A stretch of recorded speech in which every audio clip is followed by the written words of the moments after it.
The determined click of Mary Lasker's high heels echoed down the marble halls of the Senate office building.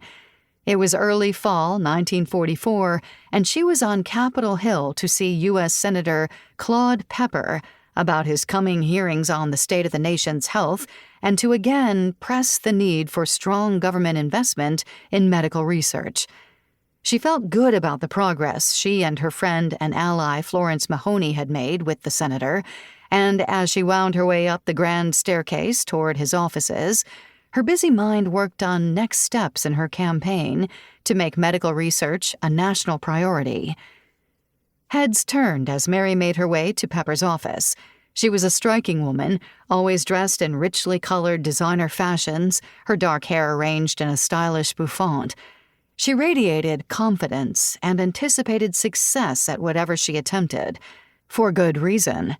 At 43, she was a successful businesswoman and a serious collector of modern European art. She had survived an early marriage to an alcoholic and recently remarried a wonderful, dashing millionaire. There was something about the way she looked. She had a very special presence, said her friend Dita Blair in a 2021 interview. Over the course of 5 decades, she would transform the federal government's relationship with medical research and help create the National Institutes of Health, the most productive biomedical research institution in the world. Starting with no experience, but armed with strong convictions and the backing of a like-minded, wealthy husband, she charged ahead. She learned on the job how best to approach members of Congress, and it could reasonably be said that she raised the art of lobbying to a new level. She worked with and befriended presidents and first ladies and became a familiar figure at White House functions. She was hands-on when it came to door-to-door calls on members of Congress whose votes she needed. The work wasn't easy. "It's the hardest thing I've ever done in my life," she said in a 1978 interview. "It's so hard to know what will appeal to them, what you can say that will turn them around fast.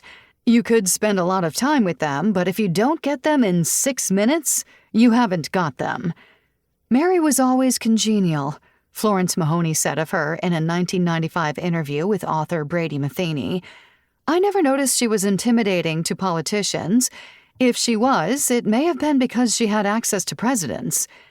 And yet, though her work has touched millions of lives, Mary Lasker is largely unknown to people outside of the Washington, D.C. and New York City circles in which she traveled.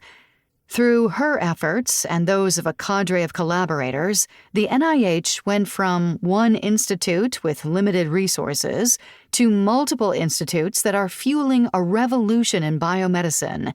Steered by Mary, the NIH budget grew from just under $3 million in 1945 to more than $4 billion in 1984, the year the NIH named a building in her honor. Even so, that was never enough for Mary compared to the misery caused by dread disease. She couldn't understand when members of Congress and federal government officials failed to understand at least the business proposition that investing in a healthy population would lead to greater economic gains.